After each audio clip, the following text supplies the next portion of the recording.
बिस्मिल्लाहिर्रहमानिर्रहीम। अस्सलाम वालेकुम। Welcome to my YouTube channel Biochem Lectures with Shehpara. In the last video we discussed about periodic table and some of its trends. The trends that were discussed were atomic size and ionization energy.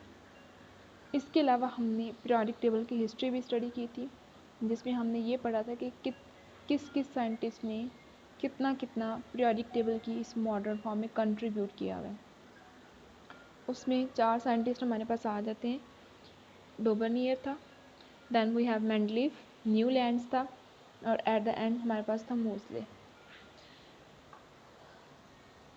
उसके बाद हमने periodic table के अंदर groups और periods के बारे में पढ़ा था कि ग्रुप्स क्या होते हैं और पीरियड्स क्या होते हैं। फिर हमने ट्रेंड पढ़ा था एटॉमिक साइज़ का, इसमें आपने इसकी डेफिनेशन पढ़ी थी, उसका ट्रेंड पढ़ा था, उसके अलावा रीजंस पढ़ी थी कि क्यों वो इंक्रीज़ या डिक्रीज़ आ रहा है उसका पीरियोडिक टेबल में। उसके बाद आपने आयनाइजेशन एनर्जी को पढ़ा था और मैंने आपसे कहा था कि हम अगली वीडियो में डिस्कस करेंगे बाकी जो ट्रेंड्स आपके पास रह जाते हैं। याद है कि ये वीडियो जो है वो पीपीएससी की तैयारी के लिहाज से, जिसमें आपके पास ये टॉपिक प्रॉपरली लिखा हुआ आ रहा है इन ऑर्गेनिक केमिस्ट्री में, that is periodic table and it's trends. So video start करने से पहले please like and subscribe my channel. So start करते हैं जी। बिस्मिल्लाहिर्रहमानिर्रहीम। Electron affinity. सबसे पहले तो इलेक्ट्रॉन अफिनिटी है क्या? इलेक्ट्रॉन अफिनिटी जो आ रही है is the change, is energy change that is in kilojoule accompanying the addition of 1 mole of electrons to 1 mole of gaseous atom or ions।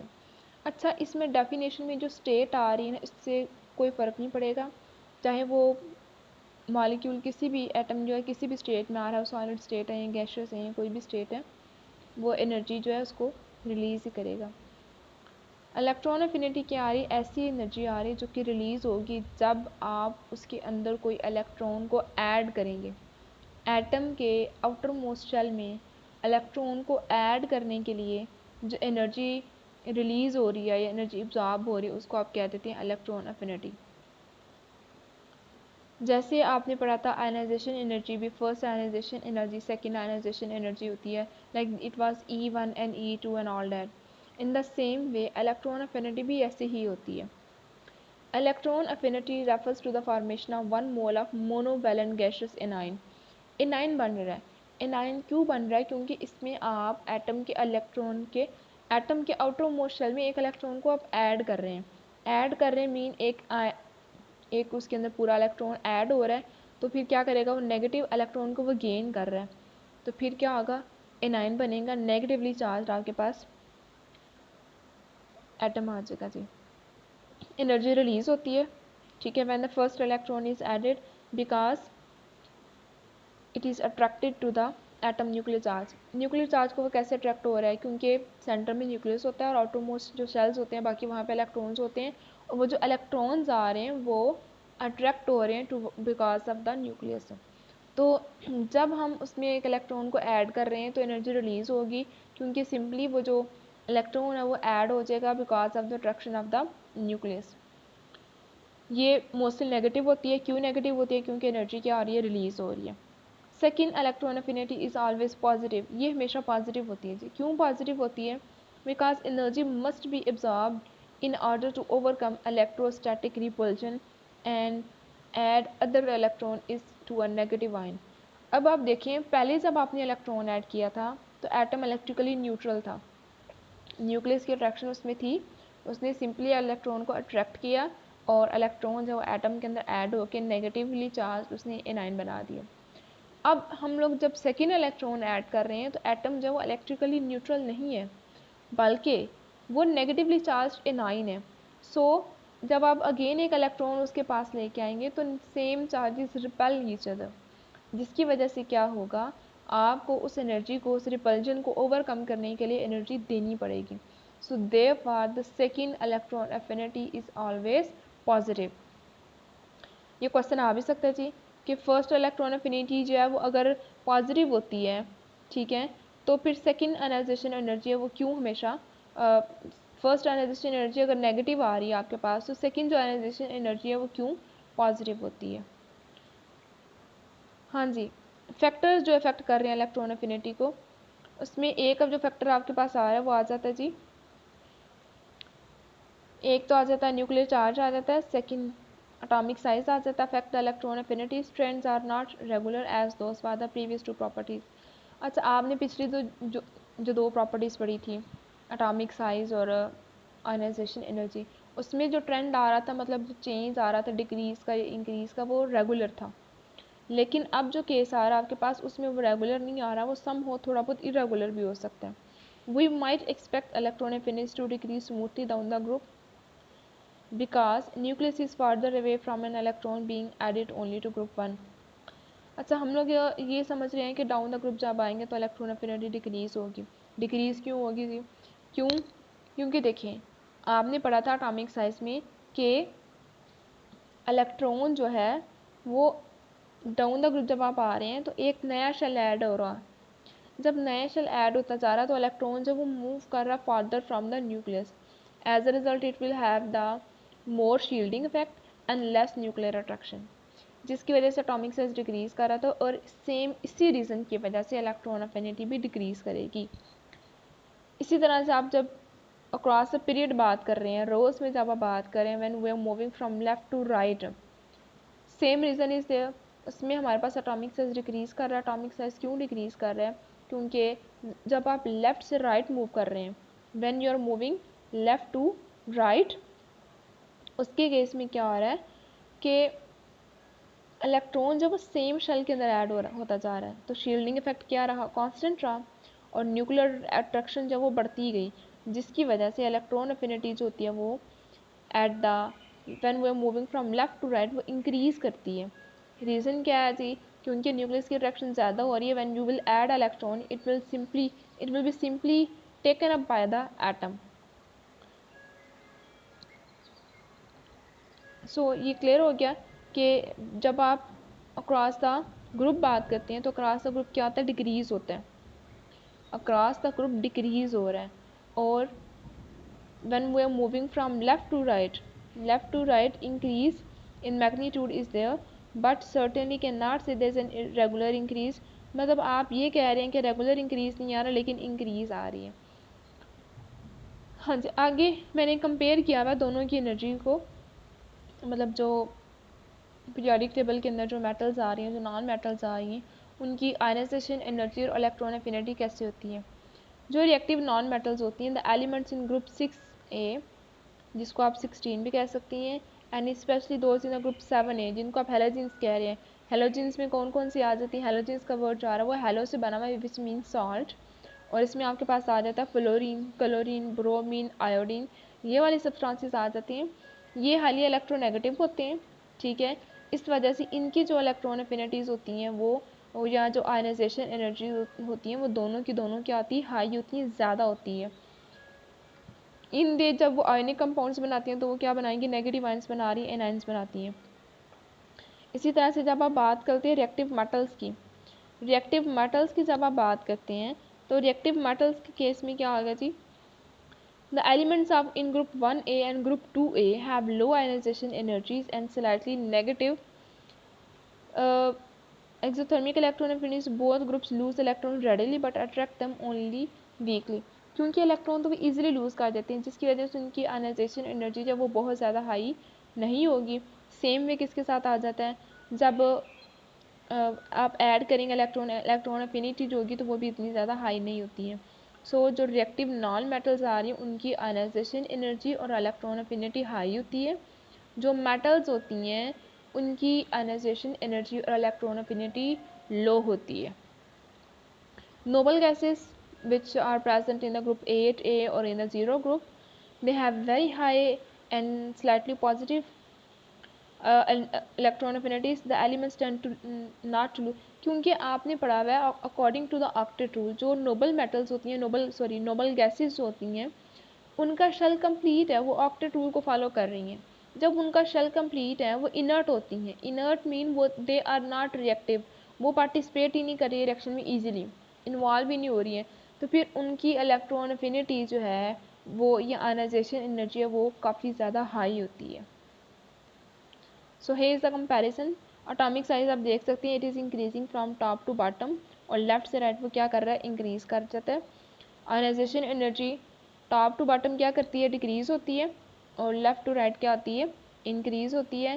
Same is with the electron affinity, इन दोनों का जो trend होता है वो same होता है। Next आ जाता है जी मेटालिक बिहेवियर। मेटालिक बिहेवियर की जब आप बात कर रही हैं तो डैट इज़ मोस्टली, सबसे पहले तो आप मेटल्स की पोजीशन देख लें। मेटल जो हैं कहाँ पे आ रही हैं, they are located in the left and lower 3 quarters. Lower 3 quarters जो हैं इसमें दो अलग से सीरीज ऑफ एलिमेंट्स आ रहे हैं जिनको आप लेंथिनाइड्स और एक्टिनाइड्स कहा जाता है। ये ट्रांजिशन एलिमेंट्स ही होते हैं, मेटल्स होते हैं ये भी। और जो फर्स्ट ग्रुप्स आ रहे हैं, फर्स्ट 2 से 3 ग्रुप्स आ रहे हैं वो भी मेटल्स होती हैं। एंड टेन टू, ये फ़ौरन से इलेक्ट्रॉन को लूज़ कर देती हैं, to lose electron to as compared to the non-metal. Non-metals are located in the upper right quarter of the table, ये राइट साइड पे मौजूद होती हैं जी, और इलेक्ट्रॉन्स को गेन करती हैं।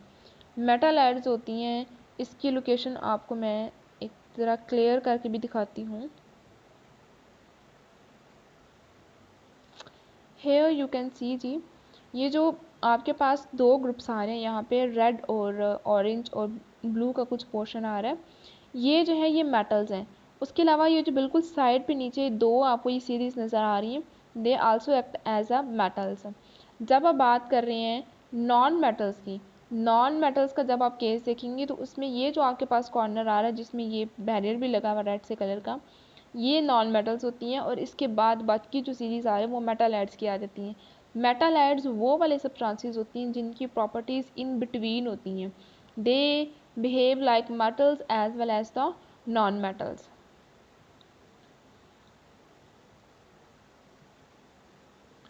हाँ जी, नेक्स्ट हमारे पास आ जाता है relative tendency to lose electron. आपको ये क्लियर हो गया होगा थोड़ा सा, क्योंकि मेटल्स होती हैं उनकी आयनाइजेशन एनर्जी और इलेक्ट्रॉन एफिनिटी लो होती है, इसलिए वो इलेक्ट्रॉन को ईजिली लूज़ करती हैं। जो नॉन मेटल्स होती हैं वो इलेक्ट्रॉन्स को ईजिली लूज़ नहीं करती बल्कि वो गेन करती हैं। उनके अंदर जो इलेक्ट्रॉन को लूज़ करने की एबिलिटी नहीं होती बल्कि वो इलेक्ट्रॉन्स को गेन करते हैं, क्योंकि उनकी आयनाइजेशन एनर्जी और इलेक्ट्रॉन एफिनिटी दोनों हाई होती हैं। यहाँ से भी देख लीजिए, metals tend to lose electron during the chemical reactions because they have the low ionization energies as compare to the non metals.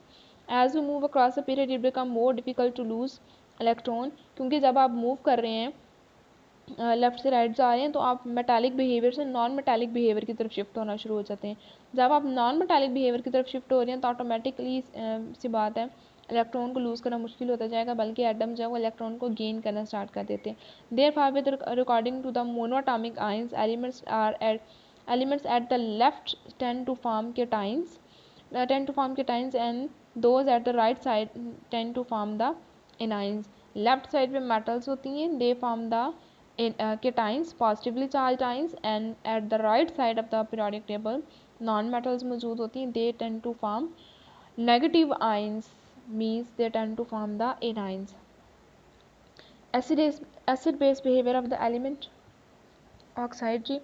अच्छा, एसिड बेस बिहेवियर से क्या मतलब हुआ कि मतलब मेटल्स हैं जब उनका सोल्यूशन बनाया जाता है वाटर में तो वो हाइड्रोजन आयन प्रोड्यूस करती हैं या फिर वो हाइड्रोक्सिल आयन प्रोड्यूस करती हैं। जो एलिमेंट्स हाइड्रोजन आयन प्रोड्यूस कर रहे हैं they are behaving as acids, और जो metals as hydroxyl ion produce करेंगे they will behave as base. Metals are also distinguished from the non-metals by the acid-base behavior of their oxides. Most main group metals transfer electron to oxygen. जो main group elements आ रहे हैं जिनको representative elements भी कहा जाता है, so their oxides are ionic in water. These oxides act as the bases. They are producing the hydroxyl ions. Main group elements में जो लेफ्ट साइड पे आ रहे हैं वो मेटल्स आ रही हैं, जब उनको वाटर के साथ रिएक्शन करवाया जाएगा तो वाटर में जाके हाइड्रोक्सिल आयन को प्रोड्यूस करेंगे। Non metals share electrons with oxygen, so non metal oxides are covalent In water they act as acids, they will produce hydrogen ions reacting with the bases. हाँ जी, बात clear हुई है थोड़ी सी आपको? Acid base behaviour of the element आ रहा है, इसमें मेटल्स होती हैं, मतलब एलिमेंट्स को डिस्टिंग्विश भी किया जाता है on the basis of their behaviour in the water, either they are behaving as acids और either they are behaving as the bases. Main group elements होते हैं, और you can say the metals which are present at the left corner of the periodic table. They, when they transfer electrons to the oxygen, mean they are losing electron to the oxygen, and as a result when they will their oxides जो उनके बनते हैं वो आयनिक होते हैं. Water के अंदर वो हाइड्रोक्सिल आयंस को प्रोड्यूस करती हैं and they react with the acids. जो नॉन मेटल्स होते हैं वो इलेक्ट्रॉन्स को शेयर कर रही हैं ऑक्सीजन के साथ और कोवलेंट बॉन्ड बना रही हैं. जब वो कोवलेंट बॉन्ड बना रही हैं तो उनके जो ऑक्साइड्स होते हैं वो एसिडिक होते हैं, means in the water they will produce the hydrogen ions. In the next what we have the magnetic properties of transition metals. Magnetic properties क्या होती हैं जी? अच्छा, ये जब आप यहाँ पे पढ़ रही है ना एसिड बेस बिहेवियर, इसमें ट्रांजिशन एलिमेंट्स का जो एसिड बेस बिहेवियर है ना वो काफ़ी इंपॉर्टेंट है, उसको भी हम डिटेल में देखेंगे. Magnetic properties of transition metal ions. Only chemical species, atoms or ions or molecules with one or more unpaired electron are affected by the external field. External field जब वो कोई भी हो सकती है, it can be electric field और it can be magnetic field. ठीक है जी. वो एलिमेंट्स या एटम जिनके अंदर अनपेयर्ड इलेक्ट्रॉन्स मौजूद होते हैं. अनपेयर्ड इलेक्ट्रॉन से क्या मतलब है जी? अनपेयर्ड इलेक्ट्रॉन से मतलब है वो इलेक्ट्रॉन जो पेयर फॉर्म में नहीं होते, जैसे 4s1, ठीक है, ठीक है, sp3. इसमें जब उसके पास एक अनपेयर्ड इलेक्ट्रॉन आ जाता है तो वो अफेक्ट होगा बाय द एक्सटर्नल मैग्नेटिक और इलेक्ट्रिक फील्ड. जब उसको अट्रैक्ट या रिपेल करेगा, what does it mean? That they are showing you the magnetic properties. अब हमने इसकी बेस पे दो कैटेगरीज बना दी हैं एलिमेंट्स की. एक आपके पास जो आती हैं वो आ जाती हैं पैरामैग्नेटिक बिहेवियर आ जाता है, और दूसरा आ जाता है डायमैग्नेटिक बिहेवियर. जो आपके पास आ रहा है ना पैरामैग्नेटिक बिहेवियर, वो कब एग्जिबिट होता है? When they have the unpaired electrons, means they are behaving like magnets. जिन एलिमेंट्स एटम आयंस के पास अनपेयर्ड इलेक्ट्रॉन्स होते हैं, they behave as magnets and these substances are known as the paramagnetic substances. The next one are the diamagnetism का phenomena आ जाते हैं. Diamagnetic substances which do not have the unpaired electrons, जिनके पास unpaired electrons नहीं होते हैं, they are not attracted by the magnetic field, so they are behaving like the diamagnetic substances. Many transition metals and their compounds are present are paramagnetic because their atoms and ions have the unpaired electron. क्योंकि जो आपके पास आ रहे हैं transition elements आ रहे हैं उनमें D localised electrons होते हैं. डी लोकलाइज्ड इलेक्ट्रॉन जो कि डी सबशेल के अंदर होते हैं, जिसकी वजह से वो बिहेव करती हैं एज पैरामैग्नेटिक सब्सटेंसेस. एग्जांपल आप देखें, यहाँ पे टाइटेनियम की दी हुई है, वो पैरामैग्नेटिक बिहेव कर रहा है. आप देख सकते हैं इसमें 3d2 जो दो इलेक्ट्रॉन्स आ रहे हैं इसके, वो क्या आ रहे हैं? अनपेयर्ड इलेक्ट्रॉन आ रहे हैं. उसके बाद यहाँ पे देखें, पहले आप उन्होंने सिंपली जो उसकी दिखाई हुई इलेक्ट्रॉनिक कॉन्फ़िगरेशन के अकॉर्डिंग देखा, जैसे लास्ट शेल को डिटेल में दिखाया गया है 4s2 एंड 3d2. अब आप देखें 3d जो इलेक्ट्रॉन्स आ रहे हैं वो क्या आ रहे हैं? वो अनपेयर्ड इलेक्ट्रॉन आ रहे हैं. अब जब आगे टाइटेनियम जब आयन बनाएगा, 2 पॉजिटिव का आयन बना रहा है, केटायन बना रहा है, तो उसने अपने 4s के इलेक्ट्रॉन्स को लूज़ कर दिए, और 3d में दो इलेक्ट्रॉन्स आ रहे हैं, वो दोनों के दोनों आपके पास क्या आ रहे हैं? अनपेयर्ड इलेक्ट्रॉन आ रहे हैं. Next what we have the an increase in the paramagnetism occur when iron metal form F3 positive मतलब cation बना रही है. The effect is considered with the Fe losing its 4s electrons and one of its 3d electrons. अब आप इसमें देखें, आपके पास 3d में कितने इलेक्ट्रॉन्स आ रहे हैं? 3d6 आ रहा है और 4s2 आ रहा है. इसने अपने इलेक्ट्रॉन को लूज़ किया. यहाँ से देखें 4s के इलेक्ट्रॉन लूज़ हो गए. जब उसने अपने 3 इलेक्ट्रॉन्स को लूज़ कर दिया, 3 इलेक्ट्रॉन्स को 4s से, और एक इसके पास उसने लूज़ किया from the D subshell. D subshell में देखिए आपके पास ये जो पहले वाला पोर्शन आ रहा है उसमें आपके पास पेयर्ड इलेक्ट्रॉन्स आ रहे हैं. जब उसने एक लूज़ कर दिया तो यहाँ पे कितने इलेक्ट्रॉन्स हो गए हैं? We have 5 unpaired electrons. तो उसने लूज़ कर लिया अपने 3 इलेक्ट्रॉन्स को लूज़ करके उसने बना दिया आपके पास Fe3 पॉजिटिव आयन बना दिए, जिसकी वजह से इसका जो पैरामैग्नेटिज्म का बिहेवियर है वो इंक्रीज़ कर गया। अच्छा, ट्रांजिशन मेटल्स जब इलेक्ट्रॉन्स को लूज़ करते हैं तो पहले हमेशा वो अपने s ऑर्बिटल के इलेक्ट्रॉन्स को लूज़ करते हैं, उसके बाद डी सबशेल के जो डीलोकलाइज इलेक्ट्रॉन्स होते हैं वो इलेक्ट्रॉन्स लूज़ होते हैं। ये जो होते हैं इनकी एनर्जी लेवल्स होते हैं वो उसमें थोड़ा बहुत ही फ़र्क आ रहा होता है। जब 4s इलेक्ट्रॉन लूज़ हो जाते हैं तो उसके बाद 3d जो होता है वो भी अपना इलेक्ट्रॉन लूज़ कर देता है। तो one more example that we have that is of copper and zinc. Copper भी पैरामैग्नेटिक आ रहा है, लेकिन जो जिंक आ रहा है वो डार्क मैग्नेटिक आ रहा है जी। कॉपर किस तरह से पैरामैग्नेटिक बिहेवियर आपके पास शो कर रहा है, आप देख लें। कॉपर की आयनाइजेशन दिखाई हुई है आपके पास इलेक्ट्रॉनिक कॉन्फ़िगरेशन, आप देखें इसमें मोस्टली पेयर्ड इलेक्ट्रॉन्स आ रहे हैं। कॉपर जो है वो अपना इलेक्ट्रॉन लूज़ करके बना रहा है एक, और जो जिंक है, जिंक 2 इलेक्ट्रॉन्स को लूज़ कर रहा है, तो उसके बावजूद आपके पास जो बचेंगे वो पेयर्ड ही बचेंगे। तो इस वजह से कॉपर जो है वो बिहेव करेगा एज डायमैग्नेटिक सब्सटेंस। हाँ जी, अब इसके बाद आ जाता है, मैंने आपसे कहा था मैं आपको इंट्रोडक्शन दूंगी about the families of the elements. ये आपके पास प्रोडक्ट टेबल आ रहा है, इसमें जो सबसे पहले पोजीशन डिस्कस की गई है वो डी की गई है हाइड्रोजन की। हाइड्रोजन को आप देखें कि हाइड्रोजन जो आ रहा है वो सबसे सेपरेट और eight the top of the periodic table वो मौजूद होता है। कहाँ पे मौजूद है? एट द टॉप, और सिंगल होता है। ये किस वजह से होता है? ये हाइड्रोजन का जो बिहेवियर है वो डिफरेंट होता है। It also behave as metal, it also behave as non metals. तो इस वजह से इसको at the top left corner of the periodic table रखा गया हुआ है। ठीक है जी। Next part we have the first family that is which is present in the periodic table. इसको मेन ग्रुप एलिमेंट्स की पहली फैमिली कहा जाता है। इसको कहा जाता है जी अल्कली मेटल्स। मेटल्स क्यों कह रहे हैं? Because they tend to lose electrons. और अल्कली क्यों कहते हैं जी? अल्कली इसलिए कहा जाता है कि जब उसको वाटर के अंदर डिसॉल्व करते हैं तो अल्कलीज बनाती हैं, मतलब बेसिस बनाते हैं, मीन्स हाइड्रोक्सिल आयन को प्रोड्यूस करती है when it react with the water. इसको ग्रुप 1A भी कहा जाता है, और ग्रुप 1A के फैमिली का जो नाम आ रहा है वो आ रहा है अल्कली मेटल्स। सेकेंड में हमारे पास क्या आ जाते हैं जी? यू कैन हैव जी अल्कली मेटल के बाद आ जाता है alkaline earth metals. Alkaline earth metals, ये भी मेटल्स होती हैं।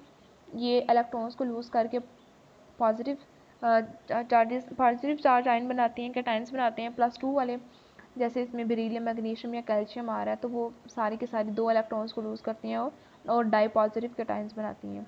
अच्छा, इसको अब ये इनको कहा जाता है जी अल्कलाइन अर्थ मेटल्स कहा जाता है। उसकी रीज़न क्या है जी? अल्कलाइन अर्थ, पहली बात तो इसकी कुछ मेटल जो आ रही हैं वो अर्थ क्रस्ट के अंदर मौजूद होती हैं, और दूसरा ये है कि ये भी जब वाटर के साथ रिएक्शन करती हैं तो ये प्रोड्यूस करती हैं जी hydroxyl ion. The third portion उसके बाद जो हमारे पास स्टार्ट होता है तो दूसरी फैमिली के बाद, जिसमें आपके पास देखें ये सारा जो पर्पल या ब्लू सा कलर आ रहा है, ये सारी की सारी ट्रांजिशन मेटल्स हैं। ट्रांजिशन मेटल्स वो वाले सब्सटेंसेस होते हैं, इनकी जो प्रॉपर्टीज़ होती हैं वेरिएबल होती हैं, इनके अंदर डी लोकलाइज इलेक्ट्रॉन्स होते हैं, और ये पैरामैग्नेटिक सब्सटेंस होती हैं, सारी की सारी एज मेटल बिहेव करती हैं जी। नेक्स्ट आपके पास आ जाता है जी लेंथेनाइड्स। ये जो है ना लेंथेनाइड्स, ये at the end of the periodic table series मौजूद होती हैं सेपरेट से, जिनको लेंथेनाइड्स कहा जाता है। जो फर्स्ट वाली सीरीज जिसको ऑरेंज कलर में शो किया गया आपके पास, ये लेंथेनाइड्स होते हैं। लेंथेनाइड्स अब आपके पास क्या होते हैं जी? लेंथेनाइड और lanthanide series of chemical elements comprise of the 15 metallic chemical elements. और एटॉमिक नंबर जो स्टार्ट हो रहा है वो 57 से स्टार्ट होकर 57 से स्टार्ट होकर 71 तक आ रहा है। स्टार्ट कहाँ से हो रहा है? लेंथेनम, मतलब थ्रू द ल्यूटीनियम। एंड नेक्स्ट जो आपके पास आ जाता है जो सेकंड सीरीज, जो कि आपको ये पिंकिश कलर में नज़र आ रही है, उसमें आपके पास क्या आ जाता है जी? ये हो जाती है एक्टिनाइड्स। एक्टिनाइड्स जो होती हैं जी, element are also called as actinide element any of the, ये भी 15 एलिमेंट्स केमिकल एलिमेंट्स की सीरीज आ रही हैं, और ये स्टार्ट होता है लैरेंसियम से स्टार्ट हो रहा है, एटॉमिक नंबर 89103 तक आता है। As a group they are significant larger, ये लार्ज होती हैं, और दूसरा ये as a radioactive substances act करते हैं, मतलब नेचुरल रेडियो एक्टिविटी इनके अंदर मौजूद होती है। फिर आपके पास आ जाते हैं जी कैल्कोजिन्स। कैल्कोजिन्स आप देख लें, हेलोजिन से पहले का जो ग्रुप है जिनको कार्बन फैमिली कहा जाता है, ये कैल्कोजिन्स आ जाती है which is in navy blue colour. Then what we have the halogens which are in green color. Halogens 7A group इसको कहा जाता है जी. इसमें आ जाती हैं फ्लोरीन, क्लोरीन, ब्रोमीन, आयोडीन वगैरह इसमें इंक्लूडेड है. Then we have the noble gases. Noble gases which is in the purple color. इसको जीरो ग्रुप एलिमेंट्स भी कहा जाता है, इनर्ट गैसेस भी कहा जाता है. क्यों कहा जाता है? क्योंकि ये इनर्ट होती हैं, ऑक्टेट रूल को फॉलो कर रही होती हैं, इनका आउटर मोस्ट शेल कंप्लीट होता है, जिसकी वजह से ये नॉन रिएक्टिव होती हैं. नॉन रिएक्टिव मतलब they do not participate in the chemical reaction so easily. Next आपके पास आ जाते हैं जी इलेक्ट्रोनेगेटिविटी का ट्रेंड आपके पास शो किया गया है. इलेक्ट्रोनेगेटिविटी क्या होती है? Attraction of an atom for electron. किसी भी एटम के अंदर जो दूसरे इलेक्ट्रॉन को अपनी तरफ अट्रैक्ट करने की जो एबिलिटी होती है उसको कहा जाता है इलेक्ट्रोनेगेटिविटी कहा जाता है जी. ये ट्रेंड होता है is parallel to the first ionization energy. उसकी रीजंस भी 4 आ रही हैं. मतलब एटॉमिक साइज डिक्रीज कर रहा है, न्यूक्लियर अट्रैक्शन इंक्रीज हो रही है, शील्डिंग इफेक्ट कांस्टेंट रहता है. इस वजह से एटॉमिक जो इलेक्ट्रोनेगेटिविटी है वो इंक्रीज कर रही है from the left to right. दूसरी बात ये है कि लेफ़्ट साइड पे मेटल्स मौजूद होती हैं, उनके अंदर तो इलेक्ट्रोनेगेटिविटी कम होती है. और सेकंड साइड पे जो होता है आपके पास नॉन मेटल्स आना शुरू हो जाती हैं. राइट साइड पे वहाँ पे नॉन मेटल्स होती हैं, तो उनकी वहाँ पे इलेक्ट्रोनेगेटिविटी उनकी जो होती है वो ज़्यादा होती है. सबसे ज़्यादा जो मोस्ट इलेक्ट्रोनेगेटिव एलिमेंट आ रहा है वो आपके पास आ जाता है फ्लोरीन. उसकी इलेक्ट्रोनेगेटिविटी आ रही है 4.0 and which is present in the halogens group. और डिक्रीज कर रहा है जी top to bottom. Next what we have जी मेल्टिंग पॉइंट आ जाता है. What is melting point? The temperature at which a solid will change to a liquid. और दूसरा ये है कि also the temperature at which vapor pressure of the solid equals to the vapor pressure of the liquid. दोनों definition आ सकती है आपके पास. Metals और नॉन मेटल्स होते हैं दोनों डिफरेंट तरीके से बॉन्ड करती हैं. जैसे मेटल्स हैं वो आयोनिक बॉन्ड बनाती हैं और जो नॉन मेटल्स होते हैं वो कोवलेंट बॉन्ड बनाती हैं. हाँ जी. Since metals and non metals bond differently the pattern by which their bonds are broken show up the periodic table as split trend. Non metals peak around group 14 or 15 and decrease moving down the column, while trends peak around और decrease कब कर रही हैं? Metals की side पे जब जाके करेगा जहाँ पे जी वो रिएक्टिविटी. आपको पता है जी मेटल्स ज़्यादा रिएक्टिव होती हैं. फिर नॉन मेटल्स होती हैं वो रिएक्टिव होती हैं. They react by losing an electron. और नॉन मेटल्स होती हैं वो बाय गेनिंग इलेक्ट्रॉन करती हैं. react by losing electron which happens more easily as atom get bigger. मतलब डाउन द ग्रुप ये रिएक्टिविटी फिर इंक्रीज करेगी क्योंकि down the group atomic size increase कर रहा है.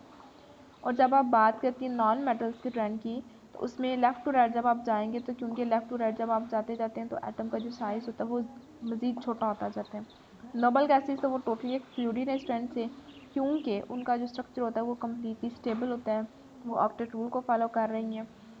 सो जब वो ऑक्टेट रूल को फॉलो करें उनका शेल कंप्लीट है तो वो रिएक्ट नहीं करते हैं, वो इनर्ट होती हैं. इन एलिमेंट्स को इसकी एग्जांपल आ जाती है helium, neon, xenon, krypton, radon. ये सारी की सारी नोबल गैसेज आ जाती हैं. So this is it. अगर आपको अच्छा लगे तो please like and subscribe my channel. Thank you.